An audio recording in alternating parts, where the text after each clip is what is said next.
నమస్తే people, welcome back to Vani chapters. ఈరోజు నేను నా ఫ్రెండ్స్ అయితే ఈ మార్ట్కి వచ్చాము. ఈ మార్ట్ అని ఎందుకంటున్నానంటే నాకు నేమ్ తెలీదు. ఇది కోరమంగళ నెక్సెస్ మాల్ నుంచి కొంచెం ముందుకు నడుచుకొని వస్తే జుడియో ఉంటుంది. జుడియో కిందనే ఈ పెద్ద మార్ట్ ఉంటుంది. మార్ట్ అయితే చాలా పెద్దగా ఉంది, కానీ మాకేం కావాలి మేమేం తీసుకున్నాం అన్నంత వరకు వీడియో తీసాము. ప్లస్ మాకు అంత టైం లేకపోయింది, ఈరోజే ఇంటికి వెళ్తున్నాము. మేము ఎందుకు వచ్చాము అంటే ఇంటికి వెళ్తున్నాం కదా, ఫెస్ట్కి స్నాక్స్ తీసుకుందామని అయితే వచ్చాము. ఇంటికి వెళ్తున్నారు, సంక్రాంతికి పిండి వంటలే ఉంటాయి కదా అని అనుకోవచ్చు, కానీ పిల్లలకి బిస్కెట్స్ ఇలా తీసుకొని వెళ్తే వాళ్ళు హ్యాపీ ఫీల్ అవుతారు కదా అని వచ్చాము. ఇంకో ఫ్రెండ్ ఇంటికి వెళ్ళట్లేదు, సో తనకి కొన్ని స్నాక్స్, ఇంకా పీజీలో ఫుడ్ బాగాలేకపోతే మేము మ్యాగీ ఈపీ చేసుకుంటాం అనమాట. ఇంకా అవి కొనేసాము.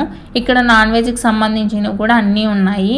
మాకు చూడగానే ఫిష్ పికిల్ తీసుకుందాం అనిపించి ఫిష్ పికిల్ కూడా కొనేసాము, యాజ్ యూజువల్ స్నాక్స్ ఆల్సో. ఇంకా మీకు వీడియో నచ్చితే లైక్ చేయండి, అలానే సబ్స్క్రైబ్ చేసుకోండి. అంతే వీడియో. Bye bye.